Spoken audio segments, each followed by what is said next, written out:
Good morning, guys. Hope you're all having wonderful weekends. So, the story I am breaking to this morning is that for the first time since that fateful day back in August 2018, the Watts family have put out a public statement and they are publicly or have publicly reached out to Shanann's family.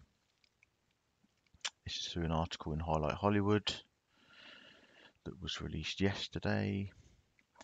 I'll read the article out to you. It's probably going to be too small for you to read it on the screen, and I'll post a link to the article underneath the video. So the article headlines: exclusive. Parents of convicted murderer Chris Watts reach out to grieving family of beautiful Shanann, Bella and Celeste Watts.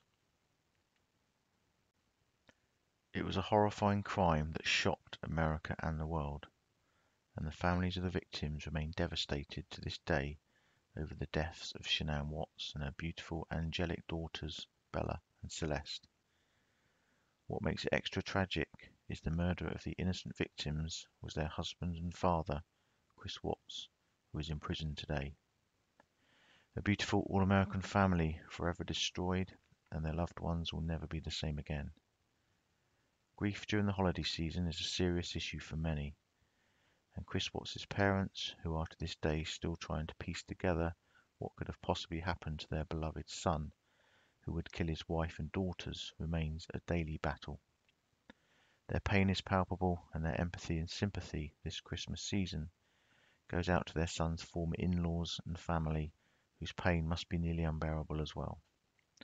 The Watts family murders occurred on the early morning of August 13th, 2018 in Frederick, Colorado, and Chris's parents remain numb over his actions to this day. They make no excuses for him, but anyone can empathize with the fact that they still love their son, like any of our parents would love us despite our actions. While being interviewed by police, Christopher Lee Watts admitted to killing his pregnant wife Shanann, Catherine Watts, by strangulation. The details became so horrifying to the public that few will ever forget it. Their angelic, beautiful daughters, 4-year-old Bella and 3-year-old Celeste, dead by asphyxiation due to smothering. Watts then disposed of his daughters' bodies in oil tanks and buried his wife in a shallow grave at his worksite.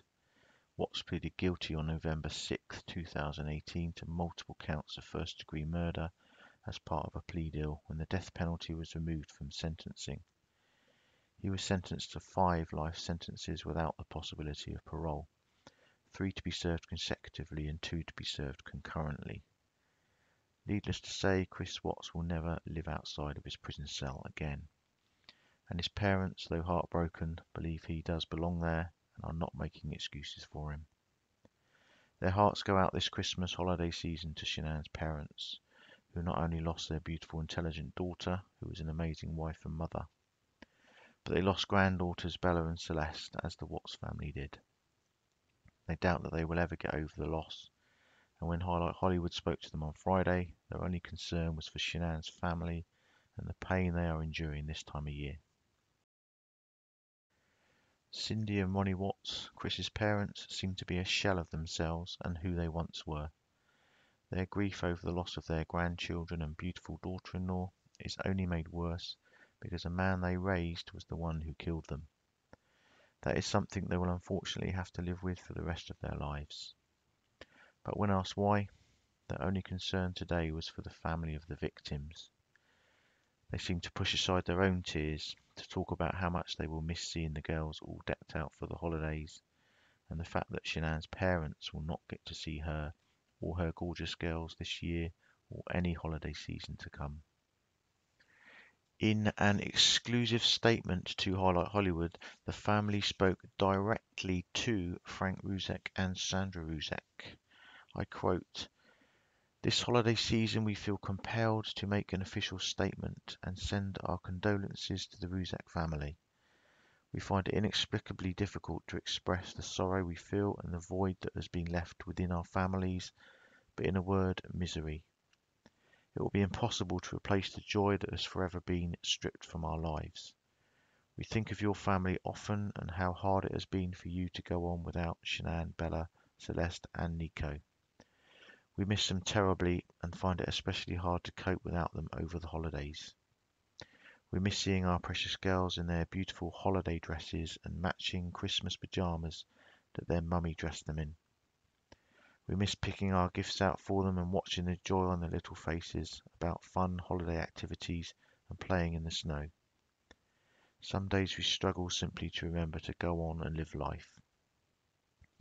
Time seems to have stopped for our families due to these tragic events. We haven't adjusted to life without them, and we know we never will. It's just too enormous of a loss. In closing, we would like to share a beautiful quote by Maya Angelou. A great soul serves everyone all the time. A great soul never dies. It brings us together again and again. God bless your family. Watts was arrested late on August 15th, 2018. According to the arrest affidavit, Watts failed a polygraph test and subsequently confessed to murdering Shanann. Watts asked to speak to his father before confessing. According to the affidavit, Watts was having an affair and claimed to have asked for a separation from his wife. During the investigation, Watts claimed Shanann had strangled the children in response to his request for separation, and in a fit of rage he strangled her and then transported the three bodies to a remote oil storage site where he worked. The authorities located the bodies of Watts' family on the property of his former employer on August 16th. Watts had been fired from his job on August 15th, the day of his arrest. The children's bodies were found hidden in the oil tanks. Shanann was buried in a shallow grave nearby. Watts pleaded guilty to the murders on November 6th. The death penalty was not put forward by the district attorney on the request of Shanann's family, who did not wish for any further deaths. They were supportive of the decision to accept the plea deal.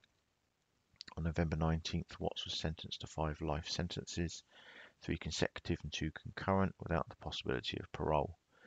He received an additional 48 years for the unlawful termination of his wife's pregnancy and 36 years for 3 charges of tampering with a deceased body.